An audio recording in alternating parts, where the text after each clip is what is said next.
બધાની નજર એના છોકરામાં હોય, એના દીકરાઓમાં જ હોય, એના બાળકોમાં જ હોય. એટલે માં એ વસ્તુ છે. પણ ભગવાનને મળવા માટે માની જ જરૂર પડે છે.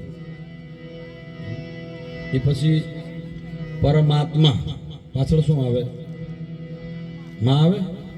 મહાત્મા પાછળ શું આવે? માં. અને આ આત્મા શું આવે? એ માં વિના કોઈનો છૂટકો જ નથી ભાઈ. જન્મવું હોય તો મરવું હોય તો માં વિના છૂટકો કોઈનો નથી.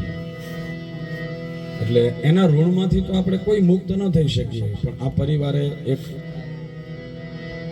આત્માની પાછળ જે અહીંયા એક આ ભજનનો એક આ રાખ્યું છે, એટલે એકવાર ખૂબ ખૂબ ધન્યવાદ આપણે એને આપીએ છીએ આ પરિવારને કે આવો સદવિચાર આવ્યો કે એની પાછળ આપણે કંઈક ભજન કીર્તન સત્સંગ જે પણ થાય એ હું મારી વાણીને કાલાવાલા કરીશ. પછી આપણે વિનોદભાઈ તો છે જ, આપણા ગામનું ગૌરવ છે, એકવાર તાળીઓ છે એને વધાવી લેવું.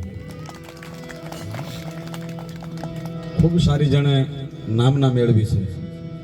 હા, એટલે એમને આપણે સાંભળવાના છે. પણ